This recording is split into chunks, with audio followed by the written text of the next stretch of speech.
Everyone, welcome back to mission school. आज हम बात करने वाले हैं चैप्टर हेरिडिटी एंड इवोल्यूशन की। This chapter is from class 10th and I am going to discuss important questions जो लास्ट कुछ इयर्स में रिपीटेडली मैनर में ये क्वेश्चंस पूछे गए हैं। एंड इस क्वेश्चन को किसी ना किसी फॉर्म में चेंज करके 1 मार्क, 2 मार्क, 3 मार्क में पूछे ही जाते हैं। So stay focused and without wasting time, let's get started. So here our first question is, who is known as father of genetics? As you know, this chapter is heredity and variation. Let me tell you the meaning of heredity and variation. Heredity, the character transfer from one generation to another generation. मतलब जो हमें हमारे parents से जो character मिले हैं उसे हम बोलते हैं हेरिडिटी। एंड वेरिएशन का मतलब होता है चेंजेस, कि हम एग्जैक्टली अपने पेरेंट्स के जैसे नहीं दिखाई देते हैं, बट हमारे अंदर कुछ चीजें जो हैं वो डिफरेंट है। Because we get half character from the father and half character from the mother. So in sexual reproduction there is a variation. Okay, so variation means change in simple language, and heredity means transfer of character from one generation to another generation. So here जो सबसे पहले जो scientist थे जिन्होंने एक sequence में heredity and variation के बारे में बताया था, that is Gregor John Mendel, और उन्हें ही हम बोलते हैं father of genetics. So he is the father of genetics and he worked on a plant that is pea plant, and scientifically the name of pea plant is Pisum sativum. So this is the scientific name of pea plant, Pisum sativum. कभी कभी इस पे भी question आता है कि किस plant पे काम किया था father means Gregor John Mendel ने, and what is the scientific name, and pea plant पे ही काम क्यों किया था, क्योंकि पी प्लांट जो है वो उसके अंदर बहुत सारी वेरिएशंस देखने को मिली थी कि वहां पे कुछ 7 कैरेक्टर ऐसे थे जो डिफरेंट थे एक दूसरे से. ठीक है, so some are dominant and some are recessive character. So that's why, and this plant gives so many life cycles in a few period of time, कि कुछ टाइम के अंदर ही उसको बहुत सारी लाइफ जनरेशंस देखने को मिली.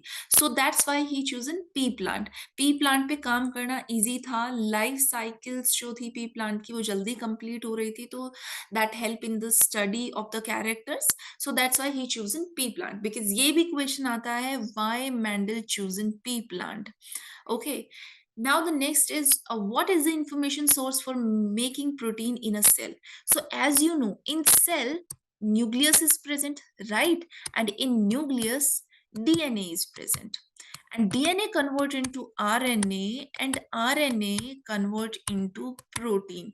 So we can say that the information making protein in a cell is DNA. DNA is deoxyribonucleic acid that provide genetic information, that pass genetic information from one generation to another generation. So DNA play very important role. Now the next is, what is gene? See, gene जो है that is smallest heredity unit. Heredity की जो सबसे छोटी unit है that is known as gene. अब देखो मैं आपको यहाँ बताती हूँ, this is the structure of chromosome. Okay, so here this is the structure of chromosome, और क्रोमोसोम के ऊपर यहाँ पे these are the small dots, as you can see. This is known as gene. Okay, so genes are the smallest heredity unit that pass from one generation to another generation. They are present on chromosome. And now give an example of human chromosome which is not paired.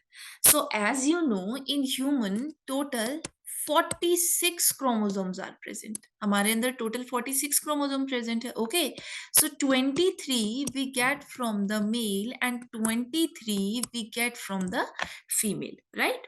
तो अब इसके अंदर मैं specifically mail की बात करूं तो mail के अंदर 22 ऑटोसोम्स होते हैं. Okay, 22 autosomes, and one is sex chromosome.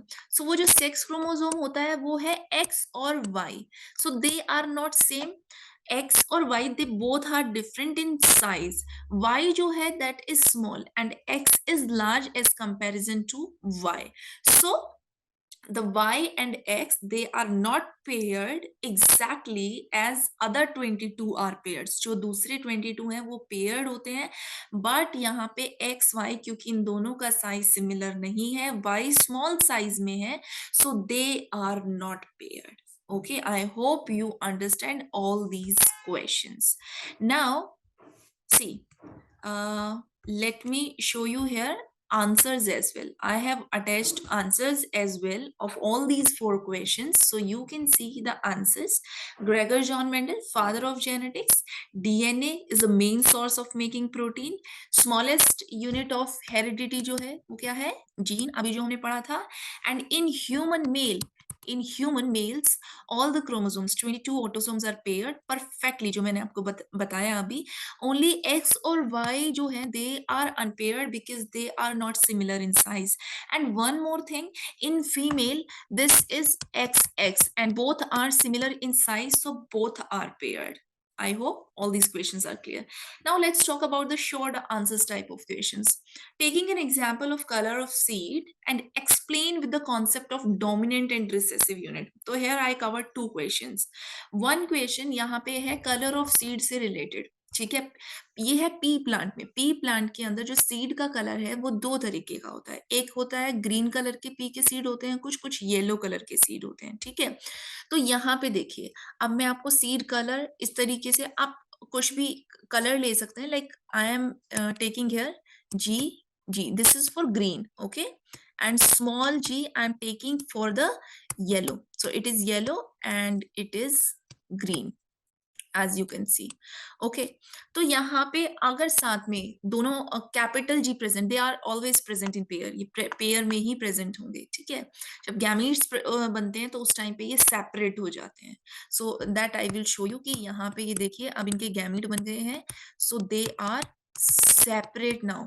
अब ये जो गैमीट है नई जनरेशन के लिए तैयार हो गए हैं. ठीक है, तो in new generation this capital G cross with the small one. ठीक है, small G. Again this capital G cross with the small G. Here this capital G cross with the small G. This capital G cross with the small G. So in first generation F1, तो आप देखोगे first generation के अंदर, अब आप बताओ कि ये कैसे कलर के होंगे, ग्रीन और yellow. They all are green. अब ये ऑल आर ग्रीन क्यों है? This is the question. क्योंकि इनके पास तो येलो कलर भी गया है, राइट? बिकॉज जो ग्रीन कलर है, जो कैपिटल से हम हमेशा रिप्रेजेंट करेंगे, they are dominant. Now what is dominant? Dominant का मतलब होता है that can express itself in presence of others. मतलब उसके साथ रिसेसिव भी प्रेजेंट है, लेकिन उसने रिसेसिव के कैरेक्टर को एक्सप्रेस कर दिया, वो नहीं शो होंगे, सिर्फ डोमिनेंट के कैरेक्टर ही शो होंगे. सो that's why you can say that they all are green. Okay, so if in F1 generation you have seen कि all are green. now अभी मैंने क्या किया, अब मैं लेती हूँ जो F1 के अंदर पेरेंट आए हैं. तो F1 के अंदर हमारे पास क्या पेरेंट्स आए थे? वन कैपिटल था एंड अनदर वन क्या था हमारे पास? स्मॉल था. So one capital one small, one capital one small. अब इनकी अगर गैमीट बनते हैं, सेपरेट कर दीजिए. जब गैमीट बनते हैं तो ये सेपरेट हो जाएंगे इस तरीके से. Okay, so here is a gamete formation. अब होगी इनके बीच में क्रॉसिंग. तो क्रॉसिंग के टाइम पे अगेन यहाँ पे कैपिटल कैपिटल, अब ये इसके साथ क्रॉसिंग होगी, कैपिटल स्मॉल, स्मॉल जी. अब यहाँ कैपिटल स्मॉल और यहाँ पे बोथ आर स्मॉल. सो अब आई थिंक आपके लिए क्लियर है. अब आप मुझे यहाँ रेशो भी बता सकते हो इन F2 जनरेशन. F2 जनरेशन के अंदर क्या रेशो होगा? F2 जनरेशन में रेशो आएगा हमारा 3:1. As you can see, one is small and other three, sorry, one is yellow and other three are green. Okay, ऐसे ही मेंडल ने अलग अलग कैरेक्टर लिए थे. उसने हाइट के लिए कैरेक्टर लिया था कि एक प्लांट उसको टॉल दिखाई दे रहा था और एक छोटा दिखाई दे रहा था, तो उसने कैरेक्टर लिया टॉल एंड वाफ. तो जहां पे डोमिनेंट होता है उसके लिए हम हमेशा कैपिटल लेंगे. सो कैपिटल उसने क्या लिया फिर टॉल के लिए? Capital T. ठीक है, पेयर में. अब स्मॉल के लिए क्या? यहाँ पे ड्वार्फ जो है उसके लिए हम लेंगे स्मॉल टी, सेम ऐसे ही क्रॉस होगा, सेम रेशो आएगा। So in F1 generation all are same, in F2 generation 3:1 means 3 यहाँ पे ग्रीन कलर के सीड है और 1 येलो कलर का सीड है। अब इसमें एक और चीज आ जाती है, what is genotypic and what is phenotypic, let me clear that also, उससे भी क्वेश्चन आता है। जीनोटाइप्स, जीनोटाइप्स नाम से पता चल रहा है, जीन चेक करके अगर हम बताएं तो। फिनोटाइप होता है एक्सटर्नल कैरेक्टर, कि आपने 4 लोगों को खड़ा कर दिया और उन 4 लोगों को खड़ा किया तो आपको दिखाई दे रहे हैं 3 जो है वो उनकी जो हाइट है वो काफी लंबी है और एक जो है वो काफी छोटा है, तो आप बोलोगे कि यस, क्या ये जो 4 पर्सन है उनमें जो 3 पर्सन है वो टॉल है और 1 जो है वो शॉर्ट है। तो ऐसे ही जब हम प्लांट को देख के बाहर से उसके कैरेक्टर बताते हैं, कि देखने में जो विजिबल कैरेक्टर है उसे हम बोलते हैं phenotypic, external characters. If external characters के बेसिस पे हम रेशियो बताते हैं तो दैट इज फिनोटिपिक। और जीनोटिपिक का मतलब क्या होता है कि अगर हम जीन्स चेक करें, तो अगर मैं यहाँ F2 रेशियो में जीन्स चेक करूं, तो देखिए ये कैपिटल वाला हमारे पास एक है, ठीक है, जिनमें दोनों कैपिटल है, ये दोनों सेम है और ये अलग है, ये स्मॉल वाला है। तो जीनोटिपिक रेशियो हमारे पास क्या हुआ, 1:2:1, ठीक है। So genotypic ratio in F2 generation is F1:2:1 and phenotypic ratio is 3:1. So I hope this concept is clear for everyone.